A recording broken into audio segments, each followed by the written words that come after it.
বন্ধু না করিস না প্লিজ, বন্ধু গাড়িটা দেস না বন্ধু প্লিজ।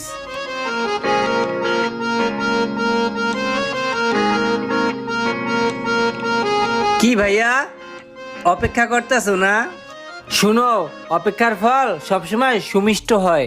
তোরে ডাকে আনছি কি লেগে জানোস? বাসে চলাচল কইরা মোবাইলটারে খাইছস। এখন তোর তো মোবাইল নাই, আমার তো আল্লাহ দিলে দুটা মোবাইল, আইফোন। এই একটা আইফোন আমি তোরে দিমু, নে এটা তোরে দিলাম। আজকে থেকে তুই এটা চালাবি। থ্যাংক ইউ রে দোস্ত, তুই আমারে যতটুকু উপকার করলি আমার আপনা ভাই বেরাদারও কিন্তু আমার এতটুকু উপকার করতো না। এই যুগে আইয়াও তুই আরেকবার প্রমাণ করে দিলি বন্ধুত্ব এখনো বেঁচে আছে। ঠিক আছে থাক, গেলাম। লাভেও ডাবটা মিষ্টি আছে। হ, ভালো মিষ্টি মনে হয় বরিশালের। আচ্ছা হন, ওই জায়গায় যে যাবি ওই জায়গায় গেলে তো কিছু খরচ আছে, কেমনে কি